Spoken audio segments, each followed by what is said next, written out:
Brent, Practice number 6 done. how's your linebackers That's been good. come along? Got great competition, really in every room on the team. That's been a lot of fun. Practice number 6 done, and as I just told the team, and we're outside of game week, we're 12 or less practices before we got to be ready to go. And so we don't have a day to waste. And they got a lot of improvement to do, but it's a really competitive team. And again, as kind of what I said even in the spring, it's all through 6 days, a lot of back and forth, and leadership is really strong on both sides of the ball. So it's been really encouraging. This is a time when you develop, your mental and your physical toughness that you want your team to be about. There's no way to get them ready other than doing really hard stuff. So that's what camp's all about.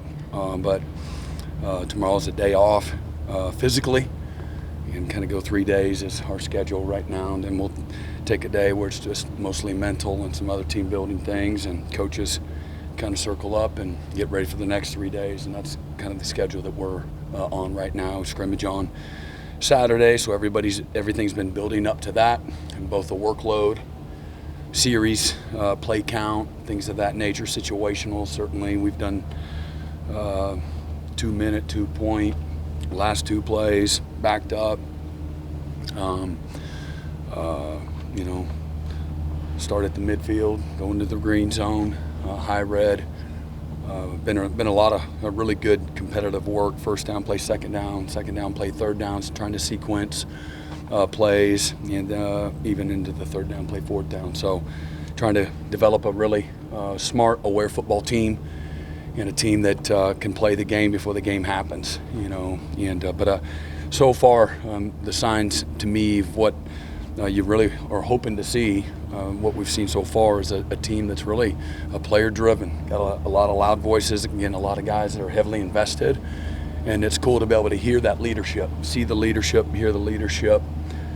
They've been really impressive from that standpoint. What do you hope to achieve in that first scrimmage on Saturday? Yeah, again, just how we play, the effort.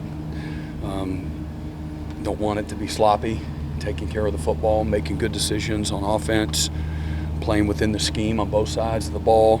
Certainly will be some special teams too, and getting these guys to really understand the value of creating field position, all the hidden yardage. We'll work some of those situations and put some pressure on those guys, both in protection, our cover units, and different field zones, how we play special teams, put some pressure on our kickers and the punter as well. And then no sloppiness tackling from a standpoint on defense, tackling and preventing explosive plays. If they make big plays, they do it by earning it. And I saw that today. Saw a couple of really good competitive plays in a red zone live period. Today was our first day that we did some live, and it was good. So again, building to that, what you want. We'll have a second scrimmage in a few days after that, and then the guys that we feel like need it for more of a situational scrimmage after that. How do you feel like the offense has just come together with a bunch of new guys and just kind of installing that offense? Yeah, I mean, again, it's never as fast as you want, but it's also at the same time a lot of the things that they've been able to establish and install has been impressive, and getting all of your parts to be able to be available at once, is what you hope for, and that's really both sides of the ball. But this will be the first opportunity for them to get the coaches and everything like that off the field, and let them go operate on their own situation. You get in a rhythm, but they've installed a lot. You put in a lot early, put a lot of pressure on the players, and get these guys to learn the value of working outside of what's required. What's required ain't never enough, and but that part's been good. And again, they've got a really good, synergy about them. That is something that is typically takes some time, but you do sense that from the guys. You mentioned earlier that you wanted more explosive plays. Have you seen some guys stand out at playmaking, running back, wide receiver? I've seen several players. Won't single out anybody in particular, but both the running game and catching the ball, tight end. We've tried to put them in a lot of competitive situations. The be-ready periods that we have sporadically, unannounced during practice the first 6 days, whether that's one-on-one pass rush, it's one-on-one receiver, tight end, backs with the skill guys. Again, situational, you got 2 plays to go win the game, or 4th and goal at the 6, got to go win, or 2-point plays to go win, things like that. Field goal kicker every day, and a punter. We try to put pressure on those guys every day. And guys have responded. There's been good and bad both sides of the ball. Brent, have you developed some linebacker? I mean, are you developing depth at linebacker? I feel better about that position. I was a little bit concerned. There's a lot still to be figured out, developed. Consistency, the things from the spring, just trying to get a feel for that. Didn't feel great, only because didn't have enough time to feel great in the spring. But through summer and through the first part of camp, the coaches have done a wonderful job. The players have done a great job attacking the areas that we needed to attack, and we're starting to figure out, what 3 guys can do together, and the strengths, the weaknesses, areas that we still got to work on, things like that. I feel a lot better. I feel really good about that group actually now. Does that put Kendall Daniels more at that spot? And he's kind of a cheetah linebacker. Yeah, but that is a spot. They're all linebackers, hybrids. But I think, his ability to play all 3 positions is what he has shown. And so excited about that. Be able to play behind the ball is different than playing outside on an edge. And he's done really well. He's got a good skill set, man zone, pass rusher, A-gap fitter, things like that, taking on blocks. So he sees things well inside. But the other guys have all gotten better. And that's the best part of all of it is, Kip Lewis, Kobe McKenzie, Sammy, Taylor Wine, James Nesta, Owen Heineke. He's played really, really well. He's had as good a camp as anybody through 6 days. You see a lot of hard work in the summer. He's super instinctive, very athletic, explosive tackler, good in space, excellent blitzer. He's got really nice instincts behind the ball.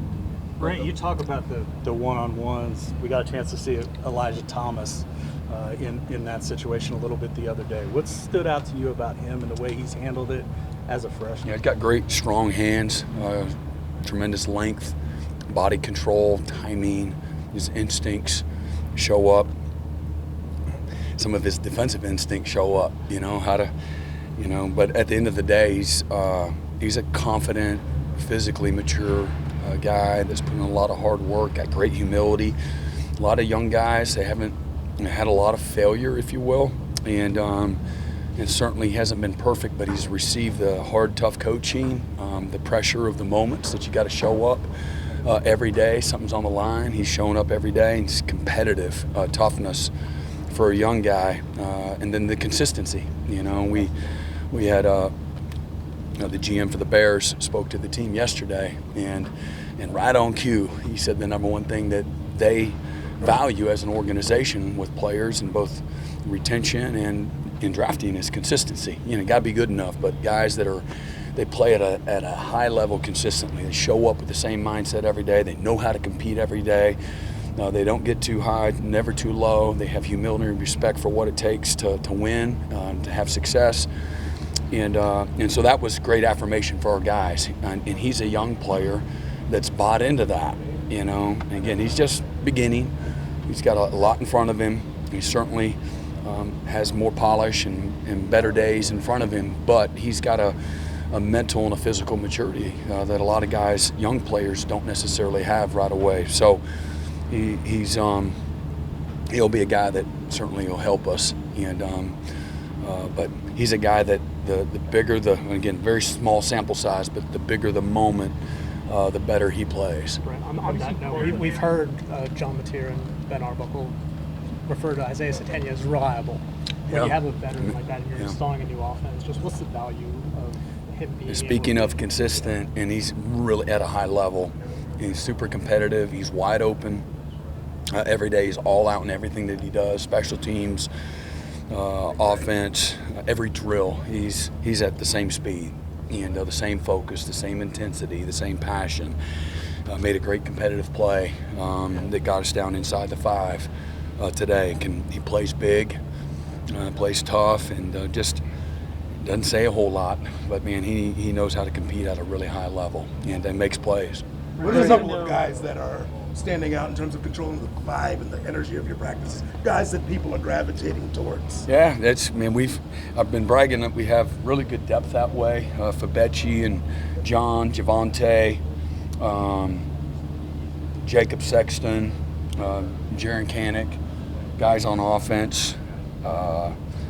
J. Mike and Keontez Lewis, those are guys that bring great juice and energy every day. Carson Kent, super tough and competitive, and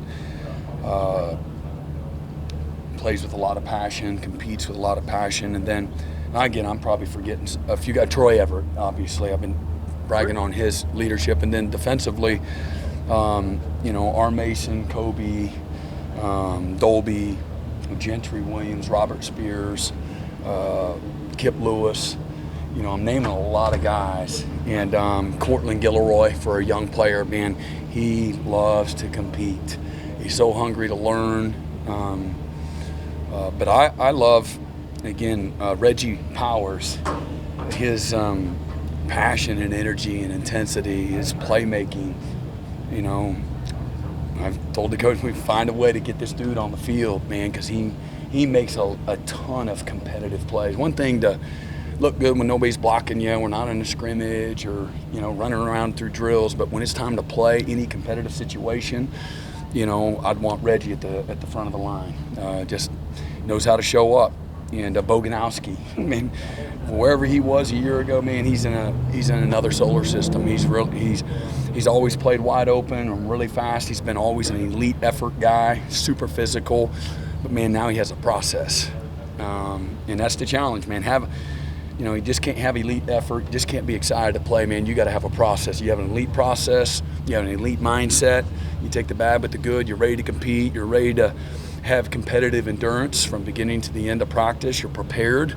You do the things you need to do to have your body right, your mind right, your spirit right. You go through a process, pre-snap and post-snap. That's where, those two young players in particular, man, they have just elevated their game and elevated the room. And I can legitimately say that, across the board. Defensive tackles, again, Dom Williams and David Stone, Jaden Jackson. Those guys in particular have really done a great job from a leadership standpoint. Been really exciting to see all of those guys that I just mentioned, develop. You're going into a scrimmage, obviously, this week. What is it that you look most forward to, or that you're looking for in your first scrimmage? Yeah. Because it's always different with every team, obviously, but with this team in particular, what are you most looking forward to, or into with what they want a clean scrimmage, procedural things, pre-snap, penalties, sloppiness, take care of the football, make good decisions, defensively, no explosive plays, get lined up, do a great job communicating, and really want to see a team that communicates well. And that's both sides. There's a lot going on before the ball's every snap. Get everybody on the same page. That's when you give yourself a chance, to have success. When you have your hand in the dirt, you know where to put my eyes. You can play with great fundamental techniques, effort, those types of things. You did a great job communicating, everybody being on the same page. So you want to see all those things, and then, take a big step in the kicking game, with the confidence in the guys kicking the ball, punting and kicking, and then, again, who those coverage teams are, making sure we got the right people, on the bus when it comes to that understand the value. In a one-possession league, all those hidden yardage that make a big difference. A year ago, we were number 2 special teams team going into our last regular season game, and we gave up a 100-yard kickoff return that put us at number 6 efficiency in the conference. One mistake, losing leverage to the field. There's 4 guys at the field, all freshmen, that had done a really good job all year and kind of took the play off, if you will. Didn't have do the things that winning requires. And good teams are going to find you, and they did, and punish you, and that's a game that you're going into the fourth quarter, whatever you want to say, good or bad, how we play. We're going to the fourth quarter, it's 24-17, start of the fourth quarter, and had given up a 100-yard kickoff return, in that game, a game that we didn't play great on offense, and, we needed to get off the field a couple critical times on defense on third down. You do those things, and you have the discipline to play that play like, the season's on the line. you go on the road and you have a chance to win that game. And so that's as big of a deal as any. But I feel great about that. The number of third and fourth year players that we have that are heavily involved in the kicking game, they're only going to be better. And that's what we've seen, the hunger, the attitude, the energy. Man, if I've been impressed with anything with this football team, it's exactly that. Very, very driven, super competitive, great energy, humility, let you coach them hard. You don't have to pull teeth to get them ready to come to meetings or team meeting, at 8 o'clock in the morning. These guys are ready to go. And, they got a lot to prove and hungry to do that. We all do. Do you think last year had obviously? I think it's a new team. I think that this is a group. I think we've recruited, a locker room that likes to play and compete, and show up. And they know the value of practice. The most important thing we do is practice, and that's what you're going to see here. It's not about chasing perfection. It's all about developing and creating great habits that are going to be the foundation for this football team. So if we don't have an elite mindset that loves to compete, loves to invest in the process and do all the little things, then we're not going to have any kind of chance. But we got the right guys. That's what I know. And so that's been a lot of fun to see. And the competition, I think, has brought the best out in everybody.